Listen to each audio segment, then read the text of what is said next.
Hello everybody and welcome to the channel. In today's video we have one of, if not the most exciting reveal talk through videos that I shall in fact actually produce this year, and it is of course focusing on the new wave of live action Transformers movie studio series figures. Honestly, I'm just so stoked that Hasbro are finally actually promoting these, as like many of yous, I actually thought the live action stuff was taking a slight backbench when in comparison to the 86 movie line, but honestly this Transformers Tuesday may in fact actually be the best one we've gotten all year, especially once again in regards to the live action movie figures. Now not only do we have one brand new Voyager revealed as well as 3 new deluxes, but we also have 2 core class. Now that is super exciting, as this will indeed be the first time that core class is introduced into the studio series line, which once again opens an entire Pandora's box of other characters of which Hasbro and Takara can in fact actually produce at this scale. And I think the 2 figures that they've started off with are really promising. One of them is a little confusing, but the other makes perfect sense. So these 2 figures are none other than the Ravage, based of course on Bumblebee, as well as Shockwave. Now we'll start off firstly by discussing Shockwave. Honestly, I'm a little confused as to why this guy is seeing a core class release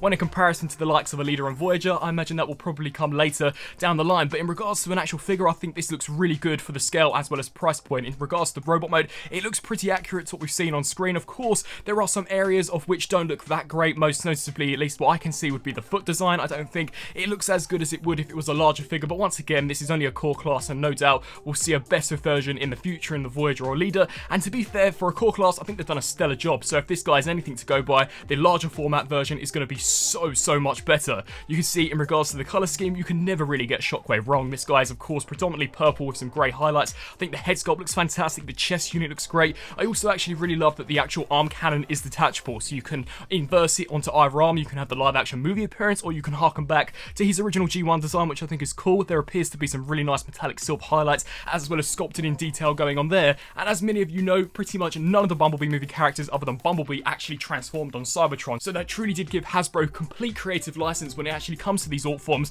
and they've decided to give Shockwave a tank. Now to be fair, I don't think it's the worst thing we've ever seen. Shockwave always has sort of been a tank. We got that with the Dark of the Moon Leader figure, we even saw it with the likes of the Beast Hunter Shockwave from Transformers Prime, and to be fair, I think it's a decent enough vehicle mode of course to accommodate the bot mode. There are some nice details, you can see some of the treads, but other than that it is a pretty throwaway mode in my opinion. But once again, for the $10 price point, I think this guy looks really awesome. But then we turn it to the next reveal, and this is definitely where things are looking incredibly exciting. It is none other than Soundwave's minion himself, Ravage. Now this guy, for the core class, looks fantastic. Now to me, this opens up so many possibilities. That rumoured Transformers Dark of the Moon Laserbeak is definitely on the horizon with the announcement of this guy, and I'm really stoked to see as to what they actually do with him, as of course he'll actually have to transform. And for those of you who are aware, the DOTM Laserbeak has a very abstract looking robot mode design that really doesn't resemble anything in regards to an alt form, so definitely intrigued to see as to what they come up with that. But getting back here to Ravage, in regards to the bot mode, I think it looks fantastic. Once again, $10. It's got all of the paint accents that you would expect from this guy. I really love the white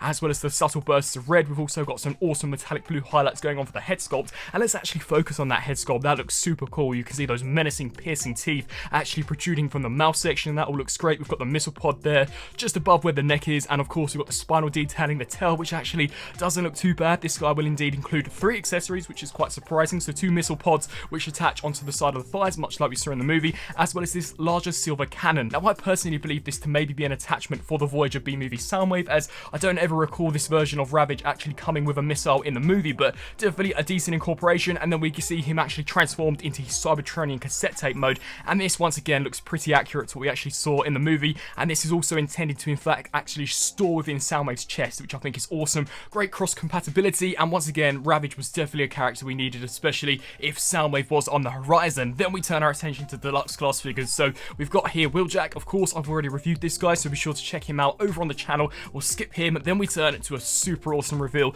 that being Studio Series Deluxe Class Bumblebee movie Brawn. Now honestly, I think out of all of these rumoured Cybertronian characters, Brawn was the one that I was most intrigued to see as to how he would in fact actually turn out. I always thought his robot mode was very different when in contrast to some of the other Autobots, and I think they've done an absolute stellar job. Honestly, this guy in the robot mode looks fantastic. Really awesome attention to detail. I love that Juggernaut-esque head design that we've got going on for him. I think the silver metallic paint looks awesome. You can see the face sculpt looks super detailed. The entire collar section looks really awesome, painted beautifully. He does in fact include one massive Cybertronian rifle, which looks fantastic. And then as we turn our attention to the rest of the body, incredibly chunky as you would expect. Just overall some phenomenal looking detail. Hasbro and Takara may have taken quite a while, almost 3 years, to get these characters out from when the B movie actually hit the silver screen, but I think they've done an absolute fantastic job, and all of these are definitely looking to be worth the wait. You can see him here in his Cybertronian form, once again a vehicle mode that we never actually see in the movie. I think this looks really awesome, much like Wheeljack, very Cybertronian. I love the overall style of Cybertronian vehicles, so I'm super stoked to actually see these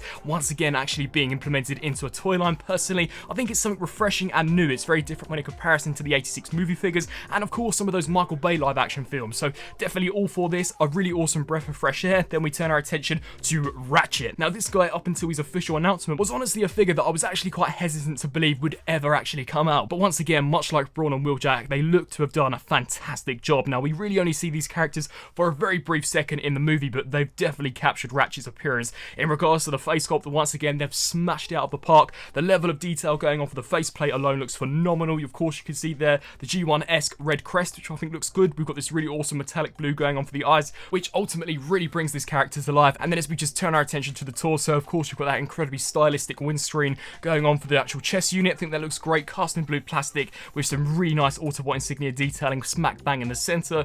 You can see there in regards to the shoulders, loaded with sculpting and detailing, and much like Brawn and Wheeljack, a very chunky looking character. Honestly, a really impressive looking figure in my opinion. I think this is another guy that's turned out really awesome. He too will also come with another Cybertronian plasma blaster. This looks fantastic, sculpted just as well as the previous two figures that we've taken a look at. And then we turn our attention to the vehicle mode. Now this looks super heavy infantry. This literally looks as if though Ratchet could crash into a plague of Decepticons and essentially wipe them straight out. This looks so awesome. It almost looks like a bulldozer truck. You can see how we've got this massive front cockpit, a very robust looking unit. I think the Cybertronian wheels look sick, and so do those red highlights that we've got going throughout the sides of the guy. Honestly, the sculpted and detailing looks awesome. And then we turn our attention to probably the main event of the reveals, one of the biggest reveals that pretty much everyone, myself included, has been super stoked to actually finally see. It is none other than Transformers Bumblebee Voyager class Soundwave, and I think it's safe to say that Hasbro have absolutely delivered with this guy. He looks impeccable. Now as we take a look at the robot mode, almost pixel perfect to what we actually saw on screen. Honestly,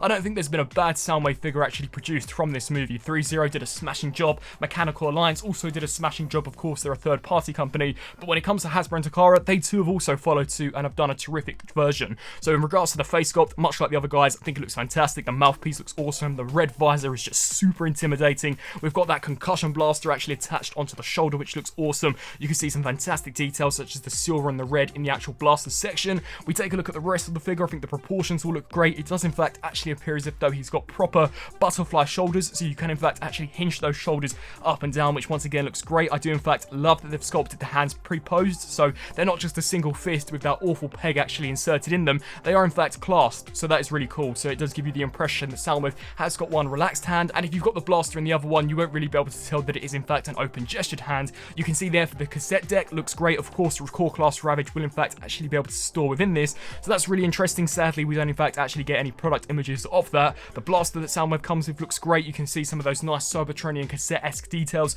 on the actual crotch plate, which too looks awesome. And then we turn to the thighs. Now, sadly, there are some hollow spaces, but that is ultimately just something that we've all come to expect with now modern day Transformers. And to be fair, I actually don't think it looks too bad. I think the overall shin design looks great. He is sadly missing some yellow paint apps, but that's just a minor critique for what is otherwise a very well done figure. You can also see some ankle rocker joints, so this guy's going to have superb articulation, and it also appears as if though he's got a waist joint, so really decked out with him. I think he looks awesome. Then we turn to the actual Cybertronian vehicle. Now, out of all of them, I think this guy's probably the most abstract. He really doesn't resemble anything. Judging by this image, it does appear as if though he's some form of Cybertronian hovercraft. To be quite honest with you, I'm actually glad that they didn't sacrifice the accuracy of the robot mode in order to compensate for a vehicle mode of which we never see in the movie. So to be fair, this doesn't bother me all that much. Of course, considering it's an official Hasbro and Takara product, they have to give it an alt form, and I think they've done a decent job. If you want to store it in this mode, you can, but 9 times out of 10, you'll keep him in the mode that we actually saw in the movie, that being the bot mode. It would have been interesting to see maybe them approach a Cybertronian cassette player, but nevertheless, I still think this doesn't look too bad. You can see the blaster actually attached onto the side,